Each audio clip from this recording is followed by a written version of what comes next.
ALP के previous year में देखिए कितना बेहतरीन सवाल पूछा गया है।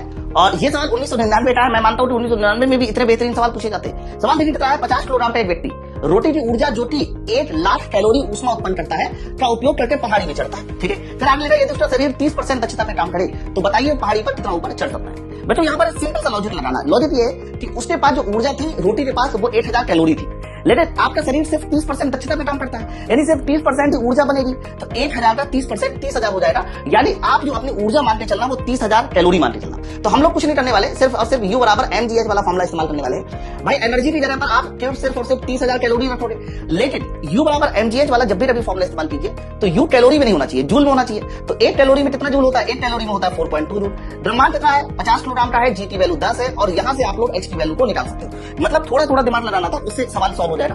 और अगर आप वो नहीं सही लगाओगे दिमाग तो सवाल गलत हो जाएगा। जैसे यूनिट कन्वर्जन ना होता तो सवाल गलत हो जाता है ना। तो 1 2 1 2 2 जीरो से 2 जीरो कैंसिल, 1 जीरो मैंने और कैंसिल कर दिया, इसका दशमलव उड़ा दिया। फिर ये 5 से हमने कैंसिल कर दिया 6 बार, यानी जो भी आंसर आएगा एक्स्ट्रा वो कुछ नहीं होगा, 6 गुणे 42 होगा। अब 6 गुणे 42 करके देख लीजिए कितना आता है। तो 6 गुणे 42 करने के बाद हमारा जो सही उत्तर होगा वो 252 होगा। कैसा लगा सवाल? 1999 में भी इस तरह के सवाल पूछे जाते थे, इसलिए मैं हमेशा बोलता हूँ कि पढ़ाई हमेशा अच्छे लेवल पे कीजिए, जिससे कि कुछ भी कैसा भी अटपटा पेपर बने आपका सिलेक्शन हो जाए। आरआरबी एलपी में फाइनल सिलेक्शन पाने के लिए आप माई पाठशाला एप्लीकेशन डाउनलोड करके मेरा कंप्लीट बैच ज्वाइन कर सकते हैं। बैच की खास बात यह है कि इसमें हर चैप्टर की डिटेल थ्योरी क्लास साथ साथ क्वेश्चन पीडीएफ मिलेगी। इसके अलावा 2019 और 2024 के प्रीवियस ईयर क्वेश्चन का सोल्यूशन भी मिलेगा।